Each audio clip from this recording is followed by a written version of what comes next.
This is Kugan Cassius for iFLTV. We're in Liverpool here at the tomorrow night's show.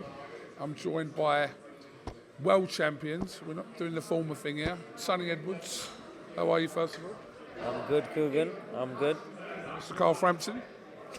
Sound. Good. Right. Let's go one for one here. Who had the better career out of you two? Carl Frampton. I agree. Yeah. It's the truth. But only because it was I'm not being patronising or anything, but you know us as well. One of my favourite fighters to watch. Very underappreciated. But no, Carl had a real legacy career, and the support that he got from his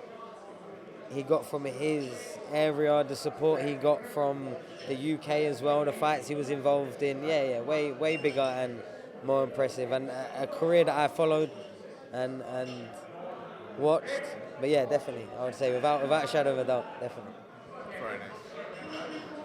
In London, if you two walk down the street, who's more likely to get stopped? Why ask these questions? I'm asking you a question, just wondering. In London, You know what's mad? Out of all the places I go, London is probably the least that I get stopped. Like, London's like a different world. If I go Belfast, or I go Liverpool, or Manchester, or Birmingham, I get recognised like semi-regularly. But again, Carl's a superstar, man. Carl's a superstar. Only black taxi drivers know me in London. No one else. Genuinely. Someone knows you every now and again you get into a black taxi. But you're right, like people around smaller Belfast, Glasgow, Liverpool would maybe you get it every now and again. But people are starting to forget. you're deep into your retirement. He's new into his retirement. Do you see a situation where Sonny will get pulled back into the ring? No, I don't think so. Unless there's one of these misfits fights or anything like that comes up with someone. But I think, and again, this is another thing, I feel like we're licking each other's balls here at the minute, but I think Sonny's one of the best pundits going. Like, can break down a fight and talk about it in a way that makes sense to the layman watching who's not a massive boxing fan or whatever. So I think he's got a good career ahead. He doesn't need to get involved in fights again. Not real fights anyway, maybe one of them ones, but not a real fight. Your response to that? I appreciate the compliment, because that's coming from someone that has not only commentated my fights, but I think has consistently done a very good job of calling them as well.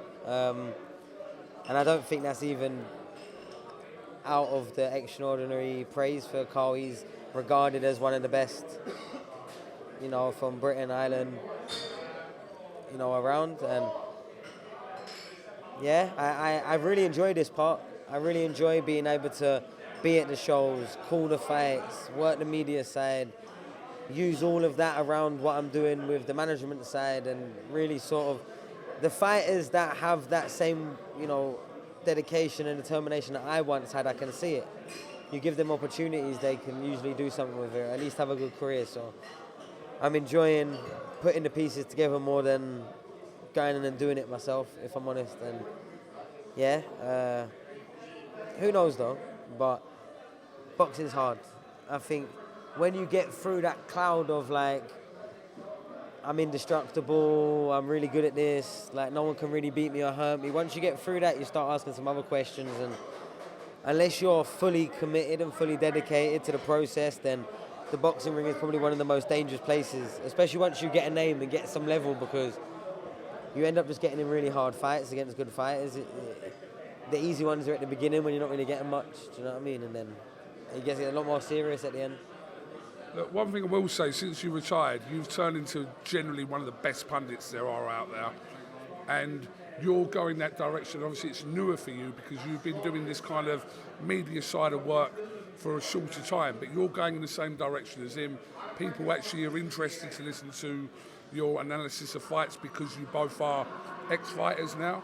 Another big issue for us, and this may sound like a joke, but it's not really a joke, but it is. I think it is a bit of an issue. Our height. Yeah. Like, see when you put beside normal sized people are really tall. I do stuff with Bunsey and David Hay a lot of the times, and sometimes you're standing up, and it just looks fucking stupid. Yeah. Well, small talk. We know about small talk, but you feeling these comments there? I kind of get that as well. Yeah. Now, yeah, heightism is a thing, and bear in mind, it's probably the only thing. It's probably the only thing that separates humans that we're allowed to say everything about, and no one's allowed to get offended. Think about it, Carl. Yeah, we can't say anything about anyone different for any of the differences. But if they're smaller than you can say something that's smaller than you. No, I agree with what he's saying. Absolutely agree with it. And it's hard, you know. And me and Carl have a slight different, overall version of being a small man. But it's a much harder pack of cards. Absolutely. Don't you think? What's the difference? What's the difference? Sorry. There's loads of things. Unfortunately, with how, in my opinion, I might be speaking off cuff here, for how humans are and how fallible and easily influenced they are, if they see someone that's 7 foot walk in the door, everything they've done is more impressive, and it's easier to belittle someone that is smaller, like Not if you're too big. midget. If you're yeah. 7'2", it's stupid looking Yeah, as but well. still, you know what I if mean? you attached it, they play for a basketball team, all of a sudden they're back impressed, or they're a boxer, they're back impressed. You know what I mean? There is that sort of big dope kind of like payoff at the end, but it's definitely a harder bag. But when you become one of, if not the best at one given time fighter in the world, as like a small man, you get a slight different, same hands. Let me ask you a question then, right? And it applies differently to you two because you are athletes, professional boxers, etc. But is there a thing, a small man syndrome, and have you experienced it? No, 100%, and that's why we all get like, if you think, when a kid is tall, as a kid, they just go and reach up something.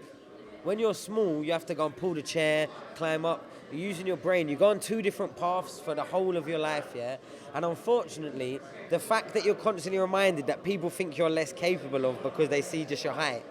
Like some of the scariest people I generally know that walk this earth are smaller people. They're not the big lumps that are big for nothing, which most people that big are. You know what I mean? But what it does is it gives you that innate, like, I can do it, and I don't really mind showing you it as well. Stevie Ward always says small man syndrome when I'm getting annoyed or angry or something. Always says it, but he says it as if he invented the term, like small man syndrome, like it's his fucking invention, as if it's not a thing. But that's what he calls me. But I think, like my wee boy's very short, and I think he has a bit of a chip on his shoulder because of it as well.